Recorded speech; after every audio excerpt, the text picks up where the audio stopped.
Assalamualaikum warahmatullahi wabarakatuh. Alhamdulillah. Alhamdulillahilladzi arsala rasulahu bil huda wa dinil haqq liyudhhirahu 'ala dini kullihi walau karihal musyrikun. Asyhadu an la ilaha illallah wahdahu la syarikalah wa asyhadu anna Muhammadan abduhu wa rasuluh.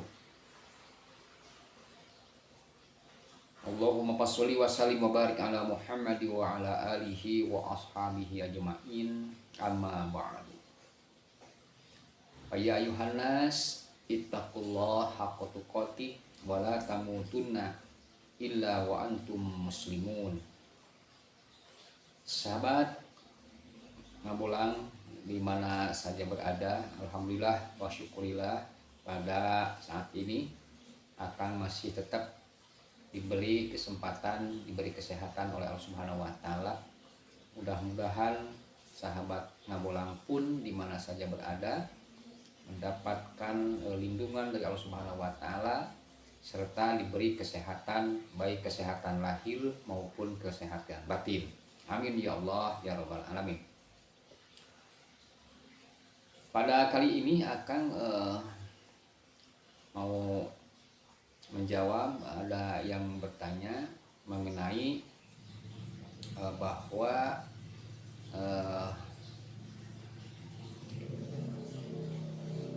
akan pernah menerangkan bahwa setan adalah musuh kita, ya, gitu. Di mana itu ayatnya dalam Al-Quran itu katanya begitu, ya. Wargi coba buka ya ayat 208 surat kedua, yaitu surat Al-Baqarah. Di situ jelas sekali Allah Subhanahu wa taala mengatakannya begitu.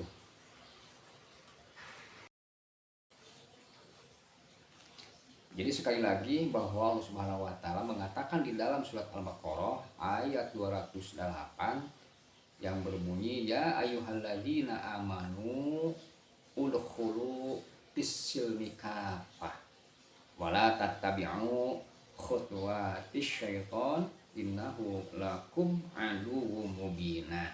Kalimat lakum aduwwum mubin itu adalah lakum itu untuk kalian semua. Adu mubin, musuh yang nyata. Yang dimaksud dengan musuh yang nyata adalah setan.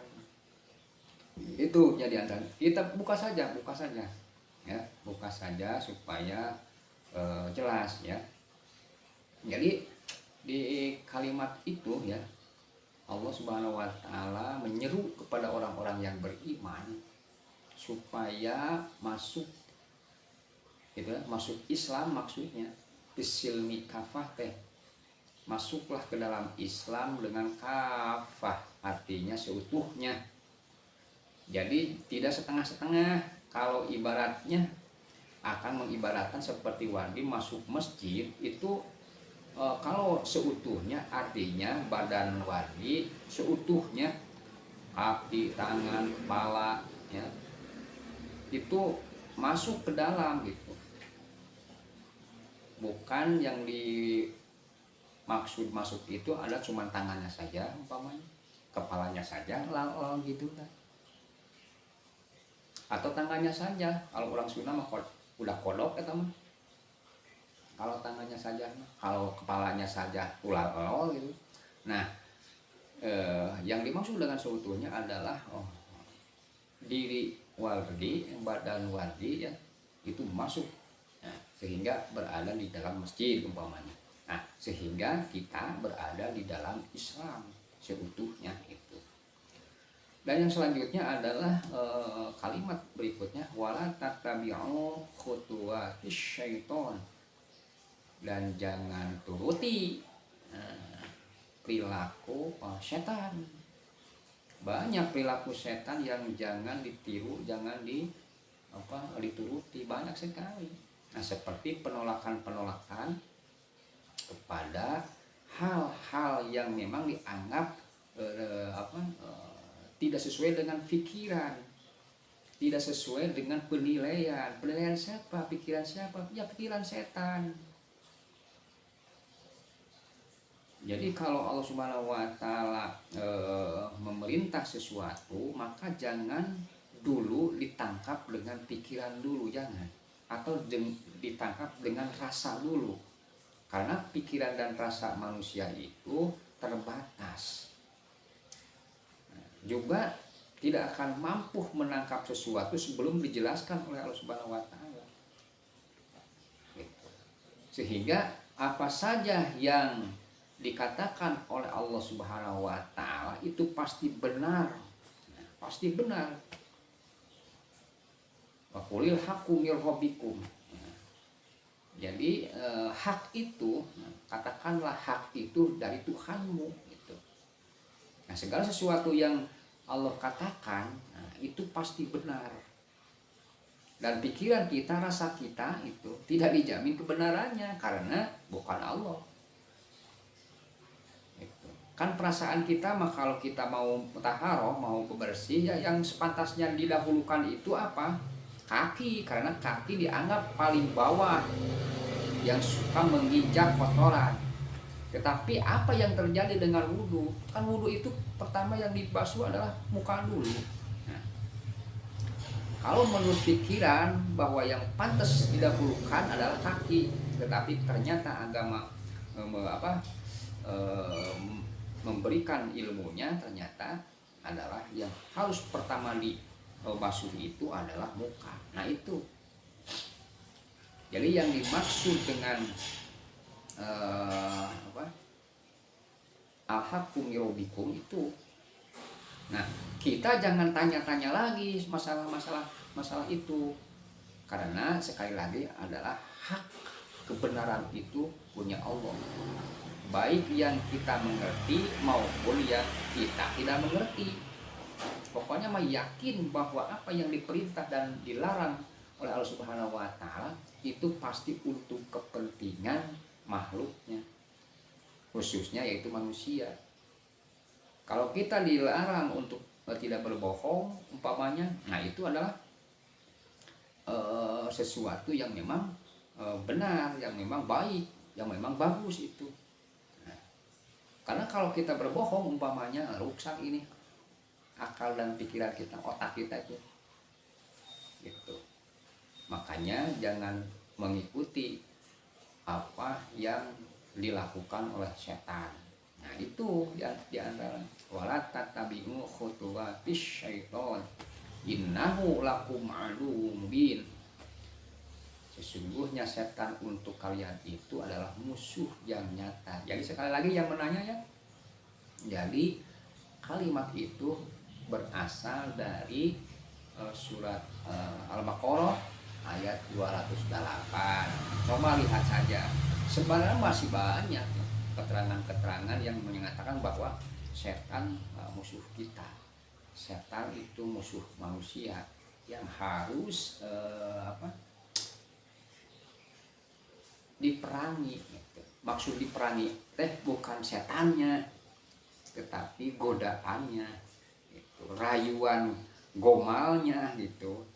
Jadi bujuk rayunya, karena kalau kita melawan sosok setannya, mana mungkin kita bisa kuat. Setan bisa melihat kita tidak akan bisa melihat setan. Itu diantaranya. Nah, jadi jelas ya. Gitu. Jadi diantara yang harus kita hindari ya, jangan meniru atau menuruti tingkah laku setan, karena setan itu adalah musuh. Yang namanya musuh pasti ya tidak ada pikiran baik sebenarnya, meskipun cara dan politiknya baik umpamanya, itu tentu ada maunya ya, tentu ada maunya. Kalau Allah memerintahkan umpamanya kamu harus sholat, maka setan akan sebaliknya gitu. Jangan, kalau itu tidak butuh sholat kan gitu. Untuk apa sholat? Karena Allah tidak butuh sholat, karena Allah itu sudah mulia, karena Allah itu sudah agung, karena Allah itu sudah besar, maha besar.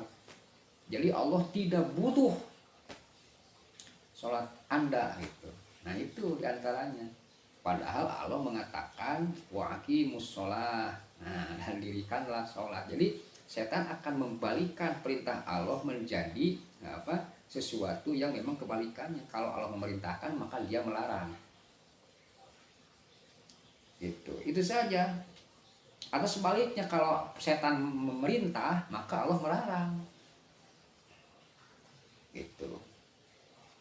Nah itulah perbedaannya. Nah, jadi kita semakin tahu sekarang setan selalu istilahnya mah kalau memerintah, kalau membujuk manusia selalu akan berbeda dengan apa yang diperintahkan oleh Allah Subhanahu wa taala. Kalau Allah Subhanahu wa taala menyuruh kita sholat, maka setan menyuruh kita tidak sholat. Alasannya bisa dimengerti juga sebenarnya. Untuk apa kita sholat? Karena Allah tidak butuh sholat. Gitu. Masa yang maha agung masih butuh? Itu kan bisa masuk akal, Pak. Akan tetapi sebenarnya setan itu betul-betul istilah tidak tahu. Sholat itu bukan untuk Allah. Tetapi sholat itu untuk kita. Untuk yang mengerjakannya. Gitu. Supaya dijadikan kewajiban, ya. Nah, kewajiban itu sebenarnya dilaksanakan, ya, ada manfaatnya. Nah, manfaatnya itu untuk kita. Itu kita selalu bersandar kepada Allah Subhanahu wa taala. Itu kebutuhan. Itu. Kita selalu berdoa kepada Allah Subhanahu wa taala. Itu kebutuhan. Nah, jadi kewajiban nanti, ya, yang diwajibkan oleh Allah Subhanahu wa taala dan manusia sudah mengerti, maka akan melanjut atau meningkat. Ya, dari kewajiban maka itu menjadi kebutuhan. Karena kalau memang kita sudah tahu rahasia-rahasianya. Jadi Allah Subhanahu wa taala memerintah ternyata itu untuk kepentingan kita akhirnya. Nah, kan kalau setan tadi akan dibalikan, untuk apa sholat? Karena Allah tidak butuh sholat. Memang Allah tidak butuh sholat. Manusia mau beribadah silahkan, manusia mau istilahnya mau kafir silahkan. Kan telah akan terangkan bahwa Allah itu memberikan pilihan kepada kita, mau beriman silahkan, mau tidak beriman juga silahkan. Itu faqulil haqqu mir rabbikum faman syaa'a falyu'min wa man syaa'a falyakfur, kan gitu. Jadi kata Allah itu beneran itu dari Tuhan. Kamu mau beriman, barang siapa yang mau beriman ya berimanlah, dan barang siapa yang mau kufur kufurlah, kafirlah, silahkan. Tapi kesananya kalimatnya inna a'tadna, gitu. Sesungguhnya kami bidzalimin naro. Nah, orang yang membuat kedzaliman itu, ya, orang gelap itu naro. Jadi kalau kita misalkan kufur maka itu ada di dalam kedzaliman. Gitu. Dalam bagaimana mengatakan kedzaliman? Ya, kita tidak bisa menempatkan diri kita ke tempat yang sebenarnya. Jadi kalau kita sholat, kita itu sudah melaksanakan keadilan. Kalau kita melaksanakan puasa, maka kita sudah melaksanakan keadilan. Gitu. Sebaliknya kalau kita tidak melaksanakan puasa, tidak melaksanakan sholat, kita berada dalam kedzaliman. Kenapa akan mengatakan begitu? Nah, kita kembali lagi bahwa Nabi Adam alaihissalam pernah berdoa kepada Allah Subhanahu wa taala, Robbana zolamna anfusana wa illam taghfir lana wa tarhamna lanakunanna minal khosirin. Kan gitu. Robbana, ya Allah, ya Tuhan kami itu. Zolamna, kami itu telah mendolimi diri sendiri. Nah, jadi Adam itu telah zolim. karena tidak mentaati perintah. Jadi mentaati perintah Allah Subhanahu wa taala berarti kita setelah melaksanakan keadilan. Kita telah berbuat adil. Nah, lawan dari adil adalah dolim. Jadi kita kalau tidak mengerjakan sesuatu yang diperintah oleh Allah Subhanahu wa taala, maka kita itu berada dalam kezaliman. Jadi Nabi Adam merasa bahwa dia telah berbuat dolim kepada dirinya. Zolama anfusana, jadi anfus itu jiwa, diri, sana jiwa, diri kami, jiwa kami. Jadi Nabi Adam alaihissalam mengakui bahwa dia telah melakukan kezoliman, kasah kadirina sorangan gitu. Gitu. Nah itu ya, mudah-mudahan ada bermanfaatnya, khususnya dari Akang, untuk Akang ya maksudnya, dan umumnya bagi semua sahabat di mana saja berada. Yang ditanyakan yaitu tentang bahwa setan adalah musuh kita, sudah berada di dalam surat Al-Baqarah ayat 208, silakan dibuka ya. Mudah-mudahan obrolan Akang ini bermanfaat. Amin ya Allah ya rabbal alamin. Walhamdulillahirabbil alamin. Wassalamualaikum warahmatullahi wabarakatuh.